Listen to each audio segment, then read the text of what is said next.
Salut à tous, c'est Punk de Chano, bienvenue sur cette vidéo qui va parler de séduction sociale, toujours sur l'ouvrage The Game de Neil Strauss. On continue à lire différentes parties qui sont problématiques, réflexives à certains moments.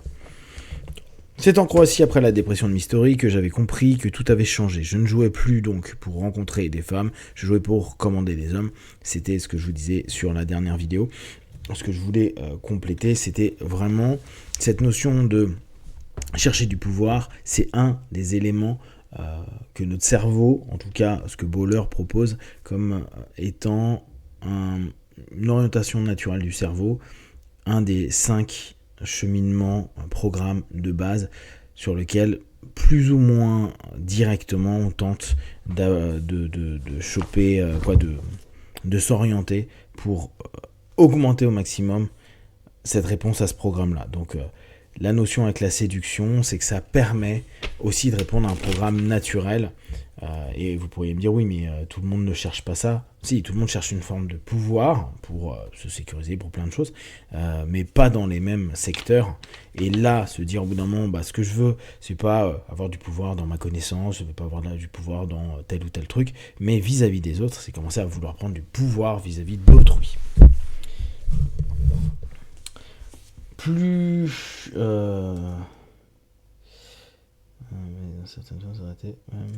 alors Tyler Durden préconisait dans une autre méthode baptisée Projet Chaos en l'honneur du Fight Club, approcher une femme séduisante au pas de course et, avant même d'avoir prononcé un seul mot, l'inspecter de la tête aux pieds, la tapoter sur la tête avec un objet souple ou effectuer une approche physique d'une autre façon plaisante. Donc vous voyez, factuellement, il y a un côté où là il commence à développer de plus en plus, surtout Tyler, qui donc a été l'un des cofondateurs de RDS, qui semble faire du bon gros 8, donc pour ceux qui connaissent les énéagrammes, et qui a zéro respect pour et les distances et les rituels. Il tente d'aller le plus rapidement droit au but, et on voit à quel point ça peut rentrer très vite dans les bulles de proximité, très vite à quel point ça peut être agressant et agressif pour les femmes. Après, si ça fonctionne, tant mieux, mais là encore, est-ce qu'il est en attaque, et la plupart du temps c'est en soirée, avec des femmes qui sont ivres ou pas ivres, il y a plein d'éléments à prendre en compte, mais vous voyez que ça va de plus en plus vers des choses où déjà que ça pouvait être parfois, ça manquait de subtilité, bien qu'il cherchait de la subtilité pour certains, ça devient de plus en plus bourrin. Je devenais trop dépendant de l'attention des femmes. Je ne sortais plus de chez moi que pour draguer et pour acheter à manger. Je m'étais déshumanisé tout en déshumanisant le sexe opposé. Donc on voit quand même qu'il a des phases qui sont hyper claires vis-à-vis de lui-même. On voit à quel point, à ce moment-là, il n'a toujours pas géré son problème. Parce qu'au bout du compte, il voulait être reconnu par les femmes, il voulait pouvoir avoir du sexe avec les femmes, il voulait que les femmes l'aiment, il voulait que les femmes s'occupent de lui, etc., etc. Il l'a obtenu, et il l'obtient apparemment tous les soirs, ou quasiment tous les soirs, etc. Et pour autant, ça ne soigne rien. Donc le pathos est toujours là, et au bout du compte, c'est une dépendance. Donc le pathos n'est pas géré, et il continue à nourrir et son manque de conscience et de confiance en lui, au travers d'un outil de substitution, et là on parle vraiment d'outil, d'un objet, alors qu'à la base c'était un humain, une humaine en face. Le comportement humain était déterminé par le cadre, la conformité, l'approbation et d'autres grands principes psychologiques. Et il voulait, alors c'est Durden, Tyler, et il voulait être le magicien d'Oz, ce petit gars qui tire les ficelles derrière un rideau, et dont tout le monde croit que c'est un puissant géant, le maître du royaume. Donc on revient toujours à la même chose. Au fur et à mesure que l'ouvrage il avance, on s'aperçoit que c'est une guerre de pouvoir, une guerre de territoire financier, parce que à ce moment-là, ça faisait un an et demi que la PUA était vraiment hyper diffusée. Le bouquin n'était pas encore sorti, mais c'est là où tout le monde avait été formé par plusieurs gourous, devenaient eux-mêmes des gourous, vendaient des formations. S'il y avait un territoire financier, il y avait un territoire de reconnaissance, il y avait entre les PUA une espèce de challenge à savoir qui est le meilleur dragueur, le meilleur séducteur, etc., etc. Et du coup, il y a cette notion où certaines personnes ont bien compris, tiens, moi je vais sortir du lot. On verra justement eux deux, Papa et Tyler Durden, ils vont créer donc RSD, Real Social Dynamics, et qui vont avoir une méga boîte qui fonctionne du feu de Dieu, qui existe encore aujourd'hui, et où derrière, les deux, Papa et Tyler Durden, vont complètement créer de la manipulation avec leurs stagiaires, leurs apprenants, et aussi au sein de la communauté dans laquelle ils sont, pour gagner de l'argent, se faire reconnaître, avoir du pouvoir. On rentre dans des notions où c'était parti sur de la séduction, mais ça aurait pu être sur n'importe quoi.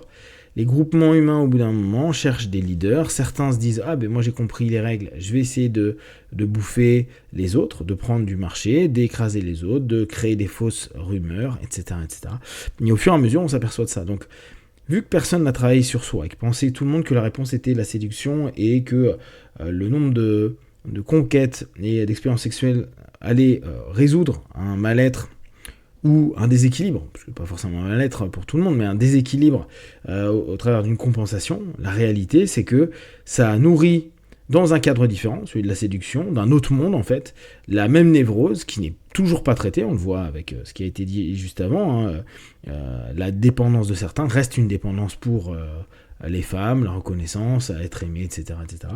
Et dans ce microcosme, les mêmes problématiques que dans des macrocosmes sont là, avec la prise de pouvoir, la lutte, l'humiliation, la recherche d'élimination des autres, etc. etc. Un peu plus loin. En plus, mes objectifs prennent une nouvelle tournure. Au départ, je voulais juste attirer l'attention. Maintenant, je cherche l'amour. Je veux vivre une relation qui me donnera des gargouilles dans le ventre. J'ai envie d'une femme que je pourrais respecter en tant qu'artiste, une chanteuse ou une stripteaseuse super torride. Donc là, c'est Mystery qui parle. On voit cette notion. Alors là encore, ça devait être un moment où il était à peu près OK. L'idée, c'est je cherche autre chose, mais la plupart du temps, c'est pas vrai. Ils prennent l'amour, au bout d'un moment, comme une espèce de mot dans lequel, dès qu'ils se sentent un peu trop dépravés, qu'ils ont eu des rejets, dès qu'il y a des relations qui n'ont pas fonctionné comme ils voulaient, donc en gros qu'ils perdaient du pouvoir, ils vont mettre en avant, oui mais en fait moi ce que je veux c'est une relation sérieuse avec une femme. Et on va avoir cette espèce de cause à effet est très très fréquent. Quand on peut plus, ou quand quelque chose se passe pas comme on veut, quand on manipule quelqu'un et que la personne se barre, quand la relation qu'on avait avec quelqu'un est toxique et que cette personne-là se barre, d'un coup on commence à dire non mais en fait je me rends compte que je l'aime, ou que je veux une relation sérieuse avec alors que le mec a trompé 17 fois sa copine, et on se retrouve dans les mêmes notions. C'est quand j'ai plus, donc je possède plus, j'ai plus le pouvoir sur, j'ai plus la main sur, en fait l'objet est devenu sujet d'elle-même, d'un coup ça m'emmerde et je me rends compte que je suis objet officiellement de l'autre, mais non, de la dynamique qui a été créée entre moi et l'autre, et que sans ça, je me sens perdu, et donc il faut que je retrouve ce lien, nommé amour, attention, affection, couple, mariage, etc., etc. Et on le voit complètement, à plein de reprises dans l'ouvrage, on voit à quel point ça en devient parfois hyper problématique avec l'exploitation de mots des mecs, comme si ils cherchaient quelque chose de très beau, alors que la réalité, les faits, et dès qu'ils commencent à se ressentir bien, aillent en pleine énergie, plein de pouvoir, tout ça c'est secondaire, ils retournent dans les techniques du frigo, mettre des froids aux femmes qui les aiment, les humilier, coucher avec d'autres femmes devant, plein de choses, jouer le pseudo-alpha pour à nouveau s'écrouler quand la femme commence à ne plus être là et que la dynamique, le jeu qui eux les nourrissait a disparu à un moment T. Si vous avez des questions et des remarques, partagez-les sur Facebook, YouTube, j'y répondrai le plus rapidement possible et comme d'habitude de tout ce que je propose, ne prenez que ce qui est bon et juste pour vous tester, observer, analyser et conclure. Be one, ciao.